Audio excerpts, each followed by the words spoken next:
આપણે બનાવવાની શરૂઆત કરશું તો આ 2 ગાજર, 2 કાંદા, કેપ્સિકમ અને 2 મરચાં આને પહેલા ઝીણા ખમણી લેશું. આપણે ગાજરને ઈ ખમણીએ ઈ પહેલા મમરા પલાળી દઈશું. આ 2 વાટકી મમરા લીધા છે, સાફ કરીને લઈ લીધા છે.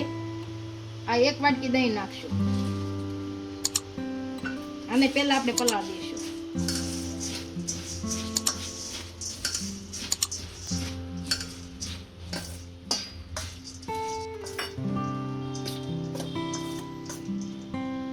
થોડું પાણી નાખીશું.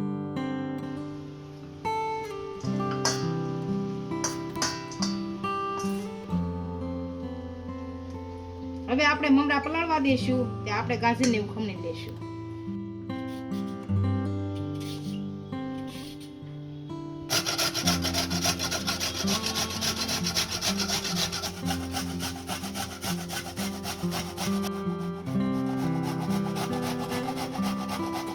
બધી વસ્તુને આપણે ખમણી લીધી છે. આ મરચાનું કટિંગ કરી લીધું છે અને મમરા આપણા પલળી ગયા છે. આ બધી વસ્તુ મમરા ભેગી નાખી દઈશું.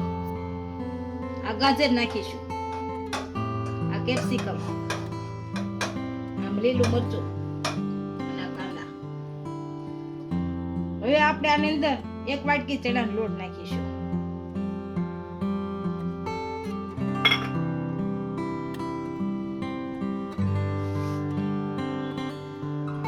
એક ચમચી ધાણા જીરું નાખીશું.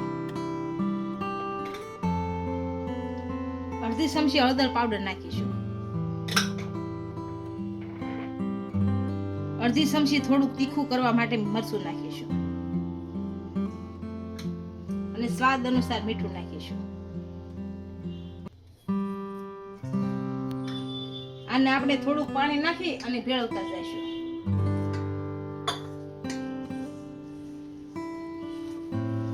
કેમ કે મમરા છે એટલે થોડું પાણી જોઈશે, બહુ નહીં ચાલે. આપણું બેટર બની ગયું છે. આના હવે પુડલા બનાવી લઈએ. ગેસ ચાલુ કરી દઈશું. આમાં થોડું તેલ નાખીશું. આપણું તેલ સારી રીતના ગરમ થઈ ગયું છે. હવે આમાં પુડલા પાડી લઈશું. આ રીતનું થોડુંક જ નાખીશું. આ માથે પાસે તેલ કરવું પડશે. ગોળ કરી લઈશું એકદમ.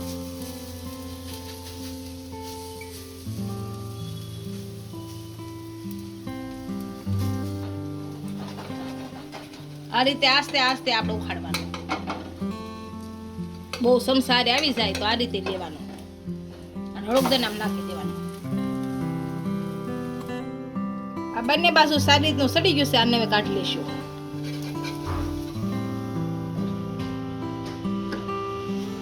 આ રીતે બધા બનાવી લઈશું.